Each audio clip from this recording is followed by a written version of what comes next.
दोस्तों, इंसान जब कभी अपने परेशानियों में पड़ता है तो उसी परेशानी को दूर करने के लिए वह जल्दबाजी में गलत फैसला ले लेता है, जिसकी वजह से उसके साथ कई लोगों की ज़िंदगी भी तबाह हो जाता है। आज की घटना में सेम कुछ है।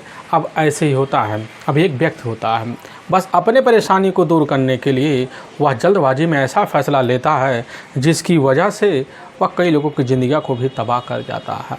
आखिर क्या था इस घटना में क्या हुआ, इस घटना की आप पूरी तह तक सच्चाई जानने के लिए इस क्राइम स्टोरी के वीडियो को आप लास्ट तक ज़रूर देखिएगा। नमस्कार दोस्तों, मैं प्रदीप कुमार आपको ही से क्राइम स्टोरी के चैनल पर मैं स्वागत करता हूं। दोस्तों आज की यह जो सच्ची घटना है, यह जो क्राइम स्टोरी है, यह सुनाने से पहले मैं आपसे एक छोटा सा रिक्वेस्ट करना चाहता हूं, क्योंकि आप अगर इस चैनल पर नए हो और पहली बार आए हुए हो तो एक बार जाकर अपने इन्हीं प्यारे हाथों से आप इस चैनल को लाइक और सब्सक्राइब और शेयर ज़रूर कर दें, ताकि आपकी वजह से इम्पोर्टेंट होने के नाते आज यह जो क्राइम स्टोरी है यह आप तक ज़रूर पहुंचाया जा सके, और इसके लिए हम आपके तहे दिल से शुक्रगुजार रहेंगे। दोस्तों आज की यह सच्ची जो क्राइम स्टोरी है अब मध्य प्रदेश का है, और उसे में जाना माना एक भिंड जिला पड़ता है, और उसी के अंतर्गत जाना माना एक महागांव थाना पड़ता है। उसी के अंतर्गत एक जाना माना अब खरिया थापक गाँव पड़ता है। मैं बात कर रहा हूँ इसी साल 14 जनवरी साल 2026 का ही। अब सुबह का टाइम होता है तो एकदम कड़ाके की ठंड पड़ रही होती है। तभी उसी वक्त खरिया थापक गांव के कुछ लोग होते हैं, अब जो गांव से बाहर मौके पर मॉर्निंग वॉक के लिए निकल जाते हैं, और जब निकलते तो वहाँ से कुछ दूर जाते हैं तो एक नाला होता है। उसी नाले के पास काफ़ी सारे अब झाड़ी होते हैं, तो युवक की नज़र अब उसी झाड़ी में जब पहुँचता है तो देखती कि अरे इसी झाड़ी में काफ़ी सारे कपड़े दिखाई दे रहे हैं। आखिर सुबह लाकर इतना कपड़े का ढेर यहाँ कौन लगा गया। तभी उन व्यक्तियों में से एक व्यक्ति कहने लग जाता कि चलो देखा जाए। और 3 व्यक्ति होते हैं, तीनों के तीनों आपस में राय मशवरा करते हैं, लेकिन जैसे ही अब 4 कदम आगे बढ़ाते हैं देखते कि वहाँ पर एक युवती पूरी तरह से अब खून से लथपथ पड़ा हुआ होता है।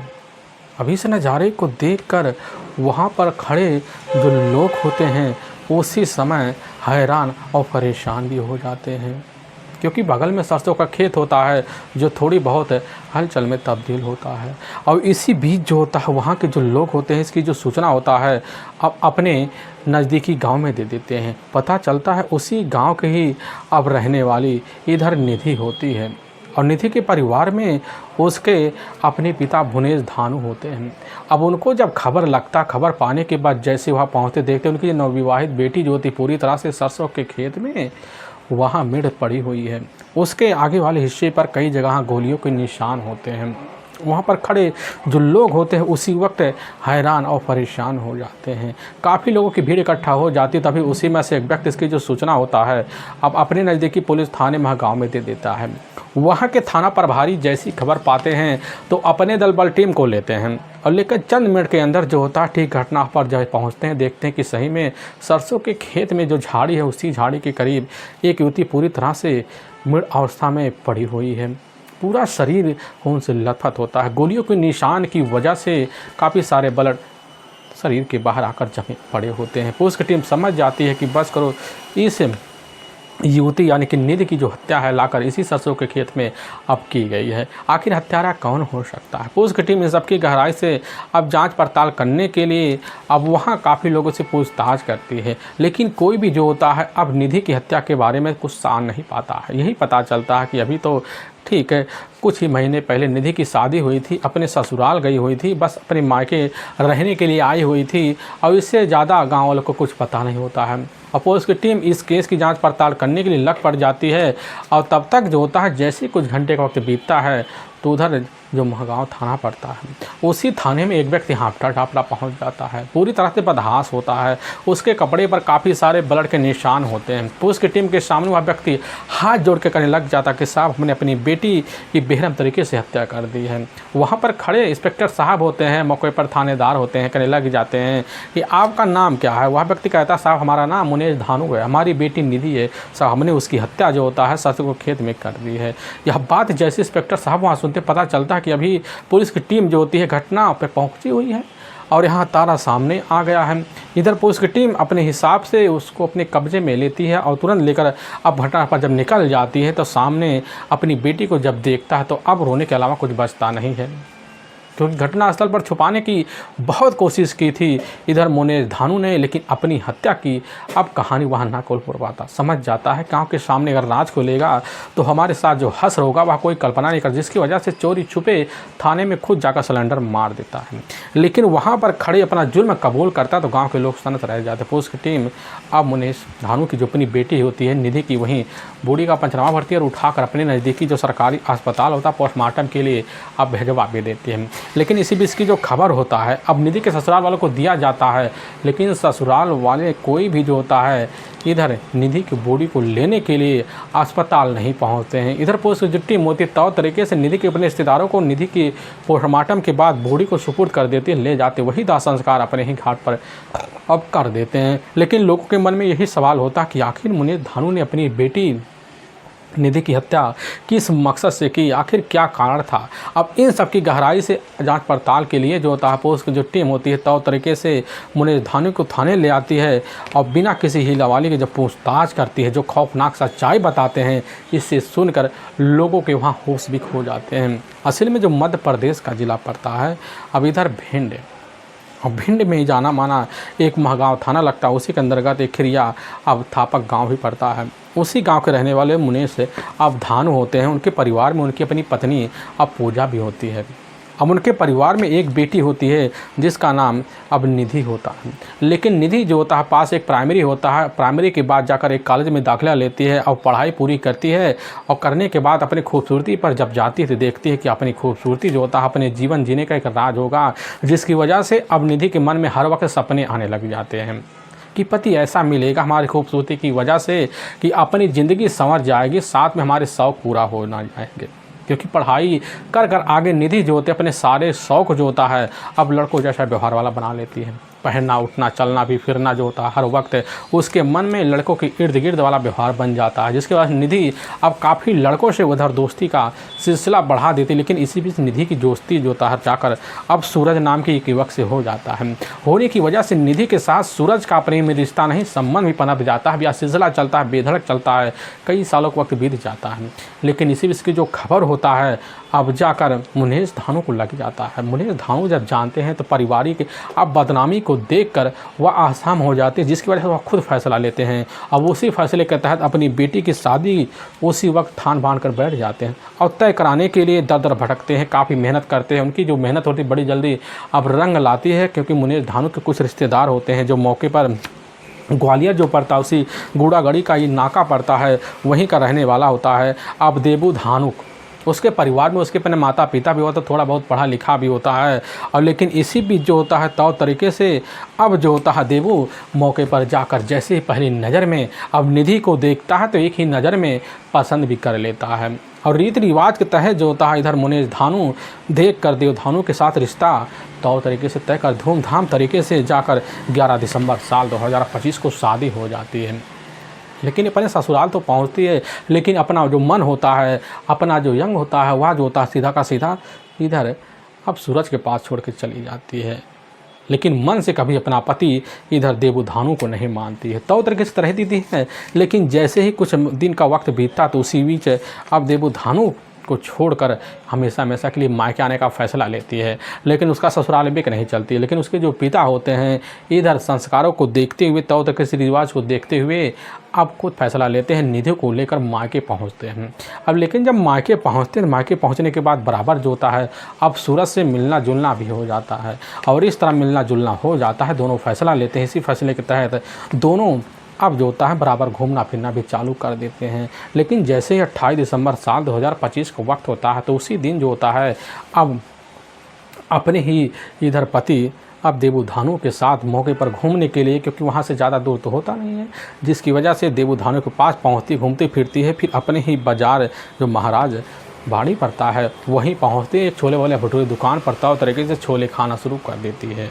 तभी उसी के सामने सूरज देखी जाता है। सूरज जब दिखता है सारे को समझ जाती है, क्योंकि इधर निधि का एक अपना अलग प्लान होता है। उसी प्लान के तहत अब छोले वाली दुकान से उड़ती करने लग जाती है कि हम पानी की बोतल लेकर आ रहे हैं, और तब तक इधर जो होता है खुद देबू कह देता कि ना, पानी की बोतल हम लेकर आएंगे, तुम बैठ कर नाश्ता पानी करो। अब निधि की जब मुस्कुराहट है, लेकिन निधि की यह मुस्कुराहट कभी जो होता है अब देबू समझ नहीं पाता। देबू उठता है, वहाँ से कुछ दूर जाता पानी लेकर, और जैसे पहुँचता देखता कि अरे निधि कहाँ चली गई। और उसी समय सूरज निधि को आवाज़ लगाता है, बार बार आवाज़ लगाता, अपना मोबाइल निकालता है और कॉल करता है, तो निधि का मोबाइल जो होता है अब बंद बता देता है। अब इधर देबू बहुत परेशान हो जा, सोचने लग जाता है कि भी तो खाना खा लेता, अचानक कहाँ चली गई। लेकिन बगल में जो बस खड़ा हुआ था वह बस तो कहीं निकल चुका होता है, क्योंकि बस सीधा का सीधा जो होता है अब उज्जैन जाने वाला होता है। अब इसीलिए जो होता है उसी वक्त देबू समझ जाता है कि आखिर कहीं ना कहीं चली ज़रूर गई। इसी बात को लेकर फ़ोन मिलाता है बार बार, लेकिन फ़ोन लगता नहीं है, जिसकी वजह से वह हर वक्त अपने रिश्तेदारों से सूचना लेने लग जाता है। लेकिन वहाँ पर भी निधि के बारे में कुछ आता पता नहीं चलता। घंटों का वक्त बीत जाता है, लेकिन निधि का मोबाइल रिसीव नहीं हो पाता है, जिसकी वजह से हर बार कर वह बड़ी जल्दी जो होता है तुरंत का तुरंत अपने रिश्तेदारों को साथ लेता पहुँच जाता अपने नज़दीकी पुलिस थाने। अब वहाँ जाता है, अपनी पत्नी के बारे में एक एक बात बताता है। पुलिस की जो टीम होती है निधि के बारे में जानकारी गुमशुदा का मुकदमा दर्ज करती है और फिर निधि की तलाशी भी करना शुरू कर देती है। लेकिन दूसरी तरफ निधि जो होती है अब अपने प्रेमी सूरज को अपने साथ लेती सीधा का सीधा इंदौर पहुंच जाती है। फिर दोनों रीत रिवाज से जाकर एक मंदिर में उसी वक्त शादी के फेरे भी ले लेते हैं, और जब ले लेते हैं तो 2 दिन बाद जो होता है दोनों एक कमरा लेते हैं, फिर वहीं तौर तरीके से रहने का इंतजाम भी कर लेते हैं। लेकिन दूसरी तरफ देबू जो होता है तौर तरीके से अपनी पत्नी की तलाशी फ़ोन कर इधर परेशान हो जाते हैं। इसकी जो खबर होता है अब मुनेश धानू को जब लगता, मुनेश धानू सारे मामलों को समझ जाते हैं, जिसकी वजह से उसी वक्त एक्शन में आते हैं। एक्शन में आने के बाद अपनी बेटी का जो शंका होता है जाकर सूरज को पुट्टी की जाता है। सूरज की वह भी तलाशी करते, खोजबीन करते, लेकिन अता पता अब नहीं चल पाता है। अब पुलिस की जो टीम होती है अब इधर निधि के मोबाइल नंबर को सर्विलांस पे ट्रेस करवा देती है, लेकिन मोबाइल नंबर जो होता है अचानक जाकर अब इधर 7 जनवरी साल 2026 को इधर बड़ी जल्दी एक्टिवेट हो जाता है। लेकिन जब एक्टिवेट होता पुलिस की टीम पहुंचती है, वहीं से उसके कमरे पर कस्टम लेती है, लेकर अपने ही थाने इधर अब महगांव पहुंच जाती है। और गांव में मौजूद जब काफ़ी लोग होते हैं, इधर निधि के पिता होते, तो उन्हीं के सामने अब निधि सूरज को अपना पति होने का स्वीकार सारी बात रख देती है, जिसकी वजह से वह टूट जाते हैं। मुनेश उसी समय अपनी बेटी को मनाते दनाते करने लग जाते कि बेटी जब कुछ जो घर चलो तो और तरीके से अपनी ज़िंदगी बिताओ, अपने पति के साथ चलो। लेकिन निधि ठहरी प्यार में पागल, जिसके बाद सूरज के साथ रहने का वहीं फैसला देती है और उधर मंजूरी मिल जाती है, जिसकी वजह से दोनों बालिग होने की वजह से उसी वक्त दोनों को फैसला मिलते ही दोनों की जो मुस्कुराहट आ जाती है।